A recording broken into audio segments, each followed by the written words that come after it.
Hello and welcome. Today I'm going to show you how you can make your very own super cool fairy tale sketchbook. It's very DIY friendly, you can customize the project as much or as little as you would like, and by the end you will have an awesome looking fairy tale sketchbook just like this one. My name is Alex, I'm a professional artist and a huge fan of fantasy and fairy tales. Go get your crafting tools and let's get this project started. The first part of the project is all about creating the text block, meaning all the pages of the book minus the cover. The second part of the project is about creating the cover and putting everything together. I wanted the sketchbook to feel really old and worn, like something you might find in a magician's dusty library. And it wasn't enough to me that the outside alone looked old, I also wanted the inside of the book to look equally aged. So the first thing I had to do was to age the papers. I mixed warm water and instant coffee in a large pan. It's really important that you don't use boiling water for this, since you will be sticking your hands into the mix in just a minute. I used hot water directly from the tap. You can control the final color of your papers by playing around with the amount of coffee in your mix. Less coffee creates a lighter result, whereas a lot of coffee creates a darker result. Different types of coffee can also create different hues. I submerged about 26 sheets of A4 mixed media art paper and let them sit in the coffee bath for about 20 minutes. When the timer rang, I transferred a single paper to an oven sheet and used my nails to roughen up the edges. Then I put the paper in the oven for 3 minutes at 200 degrees Celsius. You can use pretty much any kind of paper, even regular printer papers. I've tried it and it works great. You just need to handle the papers with a bit of care since they break very easily when they're wet. I've also noticed that printer papers tend to need 5 minutes inside the oven instead of 3. That's one page down, only 25 more to go. It was a tedious process, but it actually didn't take as much time as I'd thought. I had 2 sheets of paper drying inside the oven at the same time and prepared a new sheet while I waited. It was really efficient and I was done before I knew it. The aged papers looked gorgeous when they were done, but they were quite warped from the oven, so I put them under some heavy books overnight to press them flat. The next day I found my stack of papers much flatter and began the process of creating the text block. The paper I used was quite thick, 220 GSM to be precise, so I created the signatures from only 2 sheets. It added up to a really nice thick stack. Before I could start sewing the signatures together, I needed to punch holes so that the needle could pass through. I've created various hole templates for myself from previous bookbinding projects, so I didn't even need to measure anything. I could just start punching holes right away using an awl and a hammer. My awl is a tool specifically made for bookbinding, but you can use pretty much any kind of pointy tool, like a pushpin or a needle or even a small nail. Just make sure you protect your fingers and the surface you work on. I've padded my desk up with 2 cork rivets and a wooden cutting board. In this video, I won't be going into detail about the sewing process.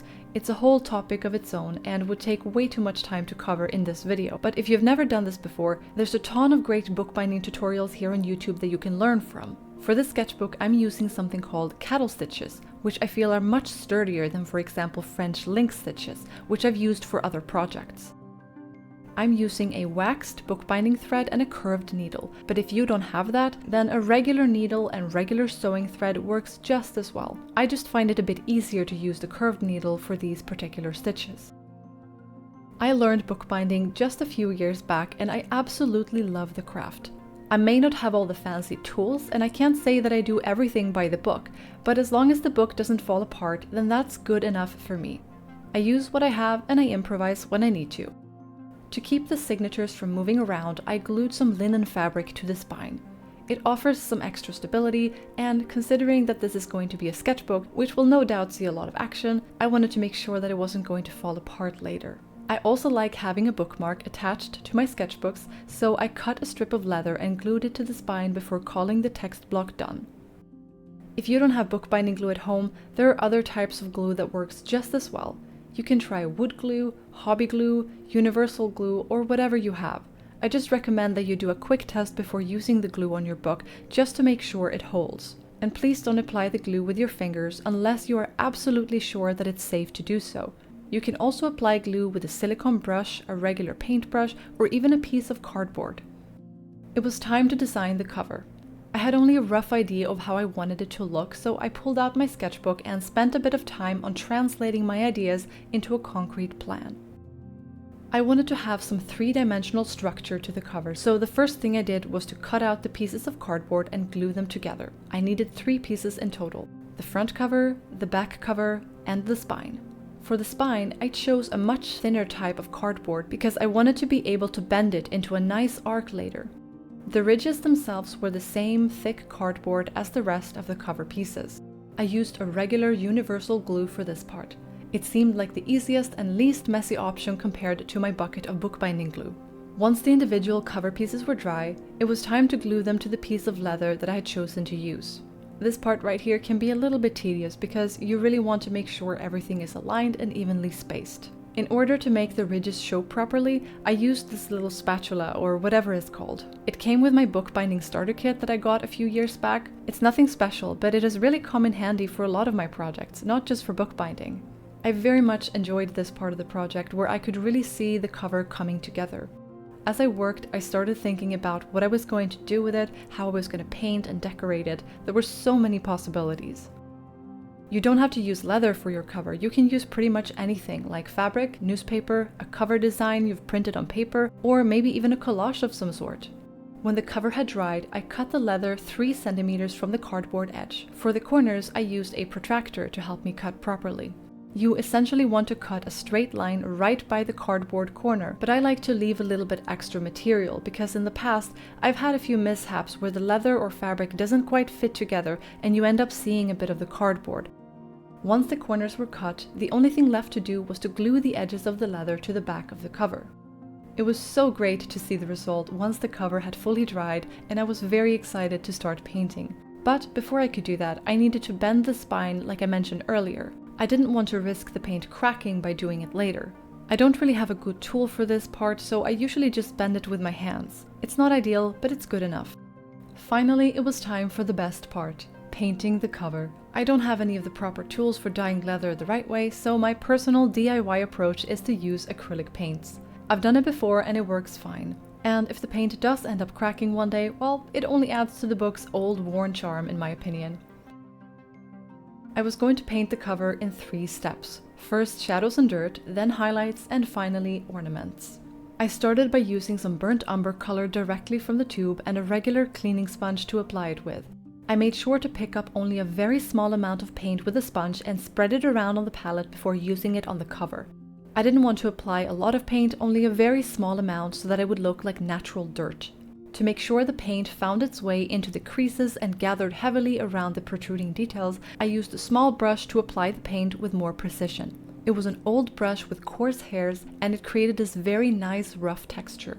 When I was happy with the base layer, it was time to paint the highlights. I pulled out my metallic gold paint and applied it to all the places where the book would get naturally worn, which in general means around all the edges. When the paint was dry, I took one last look at the cover just to see if I'd missed anything or if there were any last adjustments that I wanted to do. I may have been too generous with the gold paint, but overall I was very happy with the result and I was ready to move on to the next step. Last but not least, I wanted to draw some detail. I had a golden gel pen ready for the task and I used the designs I created earlier in my sketchbook as a reference. I was going to call this sketchbook The Book of Fairies, so I wrote that on the spine and later also on the front cover.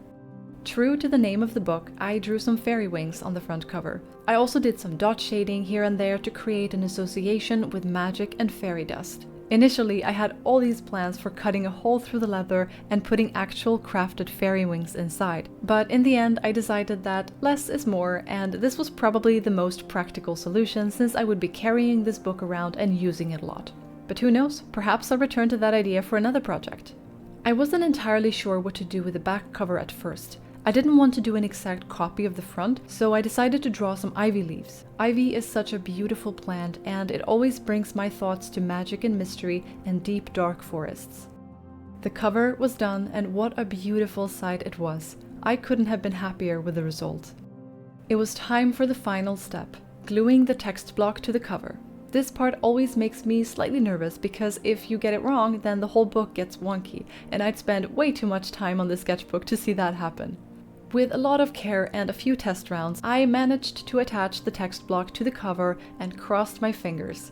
I would need to leave the book under some weights and press it overnight. When I took the book out from under the weights the next day, I was relieved to see that the book held together. The text block sat exactly where I wanted it, not at an angle and without any obvious mishaps. It was everything I'd hoped it would be.